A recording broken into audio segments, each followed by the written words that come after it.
This is Optimal Startup Daily, episode 55, Why the Traditional Marketing Funnel is Sabotaging Your Conversion Rate, by Sherice Jacob with NeilPatel.com. And I'm Dan, I am your host here, and welcome back, or welcome for the very first time if you're just discovering us. This is the podcast where I read to you from some of the best blogs on entrepreneurship each and every day, including weekends and holidays. And today's post is from a guest writer on NeilPatel.com, and I'm going to tell you a little bit more about her right after the reading. But for now, let's get right to it and start optimizing your life. Why the Traditional Marketing Funnel is Sabotaging Your Conversion Rate, by Sherice Jacob with NeilPatel.com.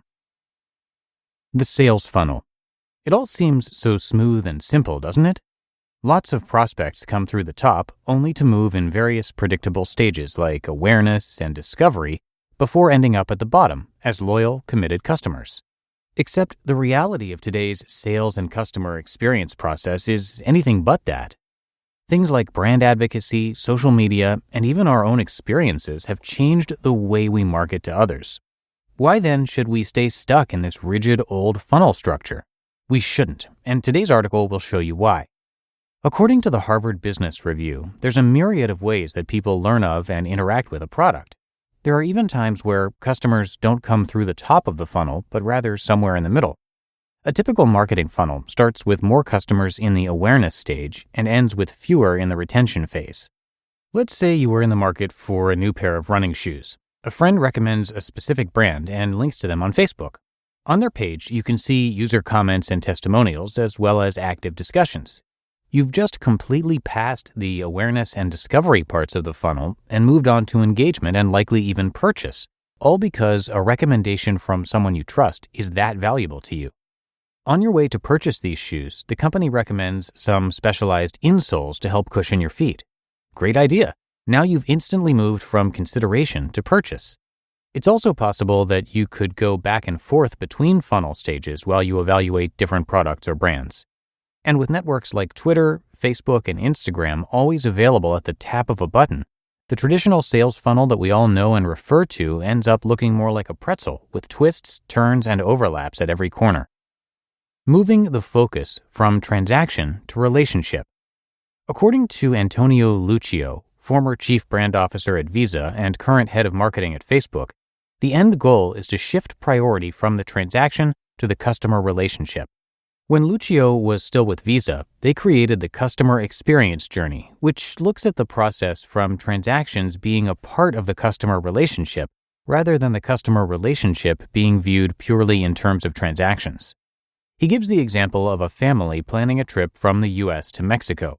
Visa has mapped out the whole experience. Family gets ideas on where to go from TripAdvisor. Family gathers suggestions from friends on Facebook. Family decides to get cash from an ATM to pay for their cab.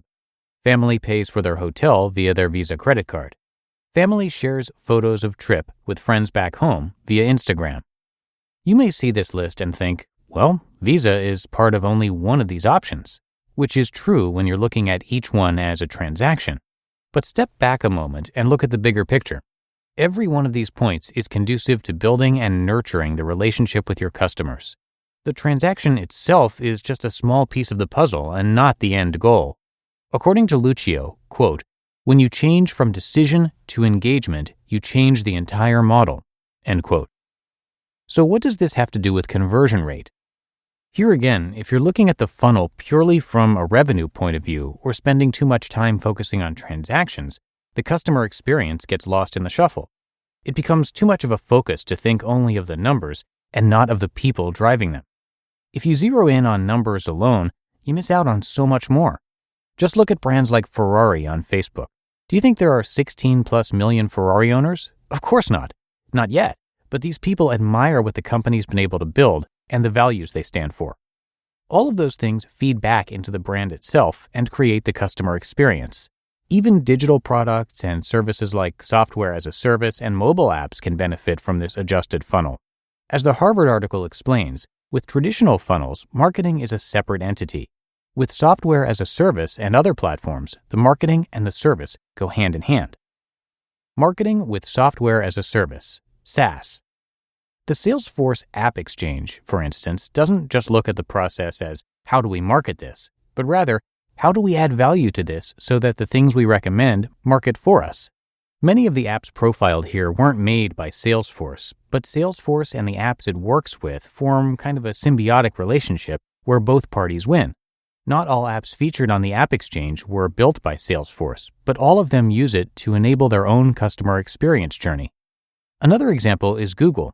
What started out as solely a search engine has branched out to become a search engine, email service, word processor, storage service, and countless other services all entwined under a single brand umbrella.